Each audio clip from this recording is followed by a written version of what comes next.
السلام عليكم. يا رب تكونوا بخير، كل سنة وحضراتكم طيبين. أنا عايزاكم تاخدوا من الفيديو دوت أفكار ولو بسيطة. أنا على فكرة هسيب البيت، يعني هسيب البيت وامشي كده لفترة معينة، وهقول لكم دلوقتي واحنا شغال مع بعض أنا سايبة البيت ورايحة فين. وأنا عملت الأكل دوت قبل ما امشي علشان أحطه للولاد في التلاجة، في الفريزر يعني، يبقوا يسحبوا منه وكمان أنا عاملة أكل أكتر من ده، كمان حاجات تانية هقول لكم برضو عليها وأنا شغالة. بس بصراحة أنا ما صورتش غير دول بس، لأن أنا بصراحة كنت مشغولة جدا. عايزة دعوة منكم حلوة الأول كده وليا ولكم بالمثل إن شاء الله. وما تنسوش حبايب قلبي تضغطوا لايك وتشتركوا في القناة اللي ما اشتركش في القناة وتفعلوا زر الجرس. بصوا، في الأول كده أنا كان معايا كيلو ونص لحمة. إيه اللحمة الغريبة دي لحمة الجيش، دي جايباها من منفذ الجيش وقلت أجربها. الناس بتشكر فيها جدا، وهقول لكم دلوقتي هي بتكش ولا ما بتكشش. أنا بصراحة كنت خايفة منها قوي. وكمان هقولك لو انت افكار، لو انت جايبه لحمه اي نوع لحمه ازاي ما تكشش منك وازاي تكتري الكميه. دول كانوا كيلو ونص لحمه، يعني كل كيس فيه نص كيلو من اللحمه المفرومه. هقولك ما شاء الله، انا عايزه اقولك الكيلو ونص دوت بدون مبالغه هيعمل معاكي الضعف، هيرمي معاكي كتير جدا.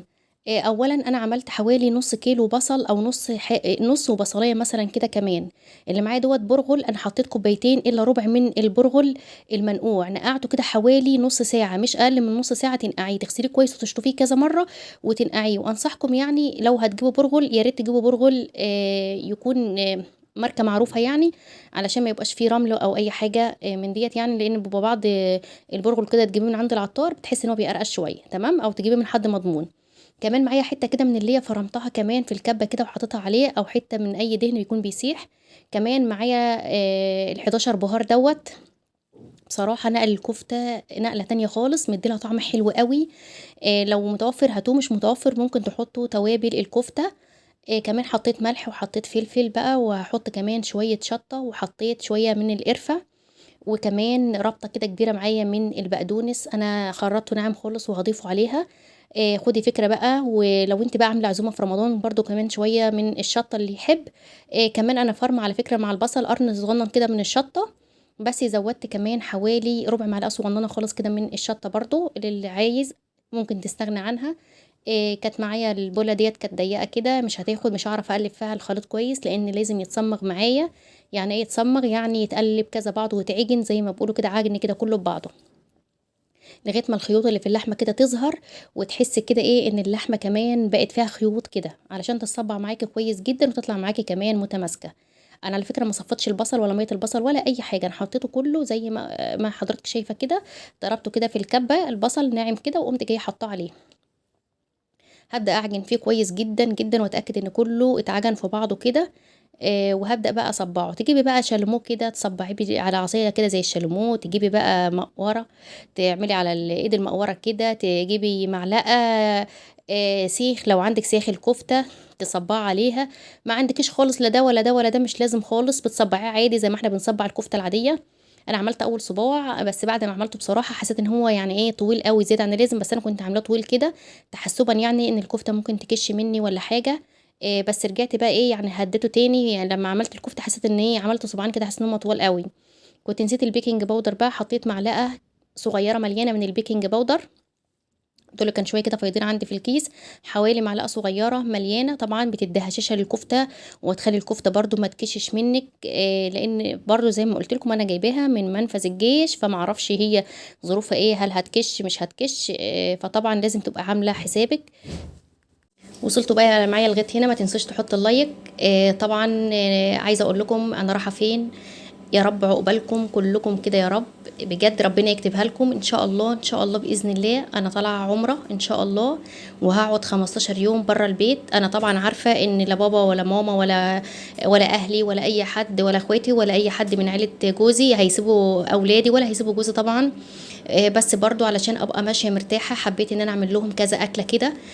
برضو ممكن يعني محدش ضامن الظروف، برضو يحبوا يتعشوا بالليل، حبوا يتغدوا، حبوا يفطروا. برضو فانا عامله برضو كمان بسله كنت عاملاها باللحمه، وكنت عامله لهم اكل تاني. يا رب ربنا يكتبها لكم كلكم كده يا رب، وادعوا لي اوصل بالسلامه واجي بالسلامه برضو لاولادي.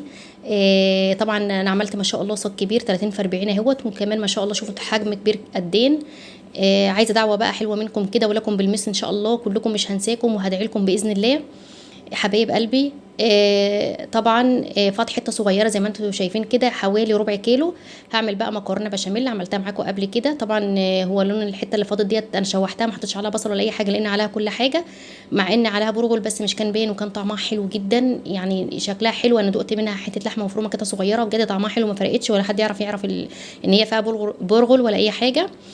سلقت المكرونه بالطريقه العاديه عادي، وعملت البشاميل. انا بحط كده، حطيت اللبن حوالي 4 كوبايات من اللبن، عليهم كوبايه من الشوربه، وحطيت 5 معالق من الدقيق كله على البارد، ومعلقه كده من الزبده، والملح والتوابل بتاعتي، وقلبتهم كويس جدا على البارد. وبعدين ايدي بقى ما تسيبش التقليب على البوتاجاز، وعملت احلى بشاميل كده. انا بحبه كده سايب، ما بحبش البشاميل اللي هو يكون ماسك في بعضه وتقيل، بتبقى المكرونه مش حلوه. لكن بجد دوت بيخلي المكرونه كمان جوسي كده، وطعمها تحفه جدا وكريميه كده، بصراحه بتبقى في منتهى الجمال. طبعا دول اقل من نص كيلو مكرونه، علشان انا هعمل لهم الصينيه الالومنيوم اللي انتوا شايفينها دي الصغيره ديت، علشان هم اصلا مش اكلين خالص، وانا واثقه ان هي كمان هتفض منهم كتير كمان. تمام. وصلتوا بقى معايا لغايه هنا، يا ريت ما تبخلوش عليا باللايك، وان شاء الله باذن الله هحاول ان انا هصور لكم هناك يعني على قد ما اقدر يعني، بس يعني في وقت فراغي قبل ما اصلي او كده هصور لكم الاماكن المقدسه الجميله، المزارات، الحاجات ديت. لو عايزين اعمل كده يا ريت تكتبوا لي تحت في الكومنتات، وانا ان شاء الله باذن الله هحاول على قد ما اقدر. وكمان يعني ايه شجعوني كده عشان احاول اطلع لكم لاول مره بوشي كده ان شاء الله. عايزه بقى لايكات كتير للفيديو، كمان تاخدوا فكره كويسه من الافكار ديت ان انتوا تعملوها في البيت. عندك بقى عزومه رمضان ان شاء الله، او تعمليها للفطار، او تعمليها كوجبه غدا في اي وقت. خدي فكره من اي حاجه انا عملتها. انا عملت مكرونه بشاميل، عملت الكفته ديت بالطريقه اللي انا قلتها لكم ديت، بجد طعم البرغل مستحيل يبان فيها نهائي، وطعمها حلو وطريه وهشه. وعايزه اقول لكم للامانه يعني ما كشتش كتير، فانا كنت مديها اكتر حاجه بسطاني. طبعا حطيت المكرونه بالطريقه المعتاده اللي انا عملتها معاكم قبل كده بالتفصيل. لو عايزين اسيب لكم رابط المكرونه البشاميل بالتفصيل في صندوق الوصف، اسيبه لكم، اكتبوا لي تحت في الكومنتات. وطبعا كان عندي حته جبنه موتزاريلا كده ما كانتش فكت ماسكه في بعضها كده، فبدات احطها على وشها كده جبن عشان هما بيحبوها كده بالجبن. ممكن ما تعمليش عليها جبن خالص وتحطها كده. طبعا في التوقيت دوت انا مولعه الفرن طبعا علشان بسوي الكفته. بدخل الكفته بدرجه حراره عاليه جدا في الفرن، بسخنه الاول جدا، وبدخله على الصاجه من تحت على درجه حراره عاليه جدا. لو احتجت الشوايه في الاخر كده بفتح الشوايه ياخد لون شويه. وحطيت وراها بقى المكرونه البشاميل دوت، برده هحطها في صينيه الاول المونيا كده، علشان انا ما ينفعش ان انا احط الصينيه ديت على الصاجه كده مباشره، لان هي رقيقه جدا وكانت هتتحرق طبعا من تحت.